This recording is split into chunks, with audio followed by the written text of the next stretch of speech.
नमस्कार दोस्तों, मेरा नाम है विमल सिंह बालाजी। स्टडी अड्डा में आप सभी का स्वागत है। आज तारीख आपकी है 5 अक्टूबर 2023 की। और बीएड वर्सेस डीएलएड मामले में बीएड की पात्रता के संदर्भ में कई आज सुनवाई कोर्ट में होनी है। एक एक करके सभी की बात इस वीडियो में करेंगे। सबसे पहले आप यहाँ पर जो देख पा रहे हैं केस स्टेटस, ये आपका संबंधित है माननीय इलाहाबाद उच्च न्यायालय की लखनऊ खंडपीठ उत्तर प्रदेश से संबंधित। साइड में आप यहाँ पर देख भी पाएंगे स्टेट उत्तर प्रदेश लखनऊ।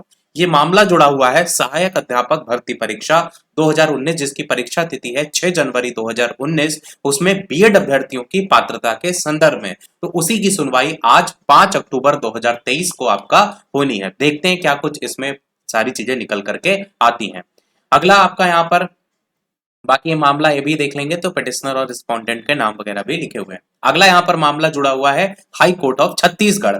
छत्तीसगढ़ में भी आपका बीएड वर्सेस डीएलएड का ही मामला है। आपको पता है, थोड़ा सा अगर मैं आपको बैक में लेकर के चलता हूं ताकि ये चीजें आपको समझ में आए, तो सबसे पहले तो ये समझिए कि ये मामला माननीय बिलासपुर उच्च न्यायालय छत्तीसगढ़ से संबंधित है। और इसमें सहायक अध्यापक भर्ती 2022 में बीएड अभ्यर्थियों की पात्रता के संदर्भ में सुनवाई आज जो है वो होनी है। यहाँ पर आप देख भी पाएंगे कि इसकी जो हेयरिंग डेट है वो आपकी 5 अक्टूबर 2023 यानी कि आज की है। अब इसमें मामला क्या था उसको समझिए कि पहले इसमें क्या किया गया था कि बीएड को शामिल करके एग्जाम हुआ था, फिर रिजल्ट भी आया था और काउंसलिंग होने वाली थी। काउंसलिंग होने वाली थी, परंतु उसी समय आपको याद होगा 11 अगस्त को माननीय सुप्रीम कोर्ट का डिसीजन आ गया था। अब डीएलएड वाले जो थे वो बिलासपुर हाईकोर्ट चले गए थे और 11 अगस्त की जो कॉपी थी वो एजुकेशन डिपार्टमेंट को भी साथ में उन्होंने सौंप दी थी। तो इसका प्रभाव क्या देखने को मिला, जो काउंसलिंग होने वाली थी उस काउंसलिंग पर रोक लगा दी गई थी। फिर बीएड वाले सुप्रीम कोर्ट चले गए थे, तो जो सुप्रीम कोर्ट था उन्होंने बीएड को काउंसलिंग में लाने का आदेश दे दिया था। और 29 अगस्त की तारीख थी जिसको बिलासपुर जो हाई कोर्ट है उसको सुप्रीम कोर्ट ने ये बोला कि आप लॉ और मेरिट के आधार पर डिसीजन ले, परंतु अभी काउंसलिंग जो है आप करा लें। जो काउंसलिंग पर रोक लगाई गई थी वो आपका सुप्रीम कोर्ट के ऑर्डर के बाद हटा दी गई। और जब रोक हट गई उसका प्रभाव ये देखने को मिला कि सुप्रीम कोर्ट में ने जो लॉ और मेरिट के आधार पर डिसीजन लेने को कहा था हाई कोर्ट ने, उसका प्रभाव ये पड़ा कि छत्तीसगढ़ गवर्नमेंट ने काउंसलिंग करवा करके जो बीएड अभ्यर्थी हैं उनको ज्वाइनिंग लेटर भी दे दिया। तो उसी सुनवाई को लेकर के जो कहा था ना कि लॉ और मेरिट पर के अकॉर्डिंग डिसीजन लें, तो उसी के अकॉर्डिंग आज बिलासपुर हाई कोर्ट में इसकी हेयरिंग है और तारीख इसकी है 5 अक्टूबर 2023 की।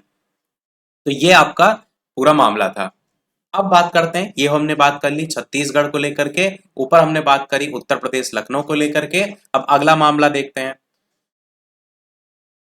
अगला मामला आपका जुड़ा हुआ है जो कल हमने आपको बताया था कि कल मध्य प्रदेश हाई कोर्ट में बीएड अभ्यर्थियों की पात्रता के संदर्भ में सुनवाई होनी थी। बताया था मैंने कल आपको न्यूज में, बिल्कुल। तो उसकी सुनवाई में जो बात देखने को मिली वो सारी लोगों ने यानी बीएड अभ्यर्थियों ने डीएलएड अभ्यर्थियों ने सबने अपना अपना मत रखा, परंतु उसमें जो सबसे मेन इंपॉर्टेंट पॉइंट है कि अब एक और नेक्स्ट हियरिंग डेट दे दी गई है।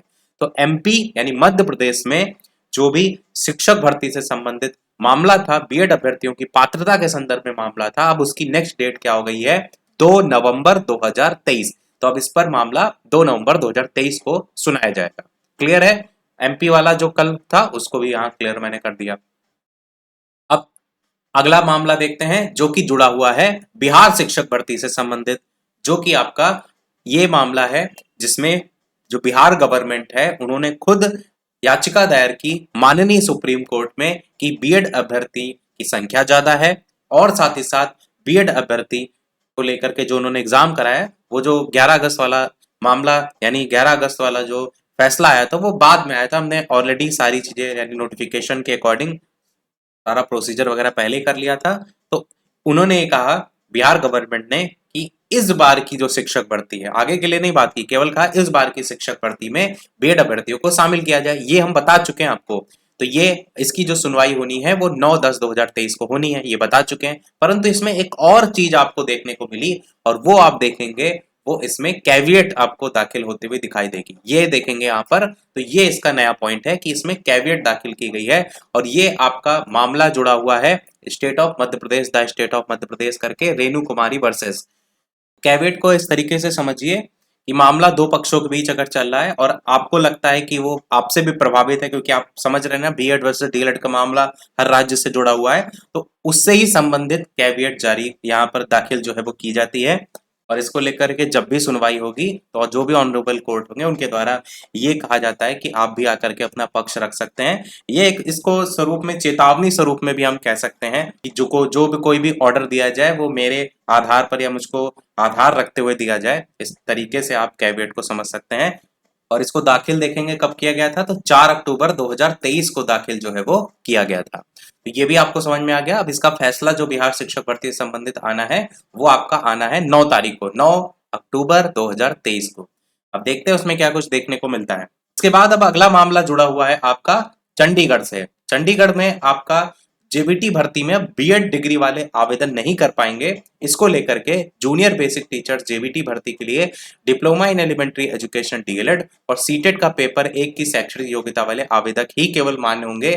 चंडीगढ़ स्कूल शिक्षा विभाग 8 वर्ष बाद 293 नियमित जेबीटी पदों पर भर्ती प्रक्रिया 10 अगस्त से करा रहा है।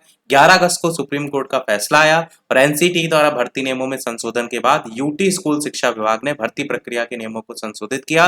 25 सितंबर तक बीएड और सीटेट के दोनों पेपर क्लियर करने वाले जिन आवेदक ने भर्ती प्रक्रिया के लिए आवेदन किया उनका आवेदन फीस विभाग रिफंड करेगा। तो ये भी इन्होंने क्लियर किया है कि अगर आपने आवेदन कर दिया है तो चिंता करने की कोई आवश्यकता नहीं, फीस हम पूरी वापस करेंगे। बाकी यूटी स्कूल शिक्षा विभाग में 1400 शिक्षकों की कमी है।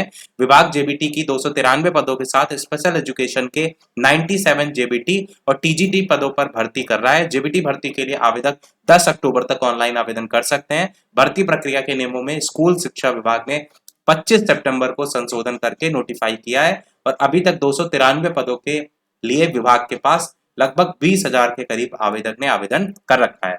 और जेबीटी भर्ती में बीएड और सीटेट जो सेकंड है उसकी शैक्षणिक योग्यता वाले आवेदक की फीस विभाग आवेदन प्रक्रिया पूरी होने के बाद जारी करेगा। बाकी सुप्रीम कोर्ट के फैसले के बाद नियमों में संशोधन हुआ, इसको लेकर के भी बताया गया है, जो कि आप सभी को पता है 11 अगस्त वाला नोटिफिकेशन है। यहाँ पर एक बात ये भी की गई है इनके द्वारा, जो कि निदेशक हैं स्कूल शिक्षा विभाग के, इन्होंने कहा कि विभाग ने भर्ती नियमों को संशोधित करके नोटिफाई कर दिया है। आवेदन प्रक्रिया ऑनलाइन है। अपात्र आवेदक की रजिस्ट्रेशन फीस वापस की जाएगी।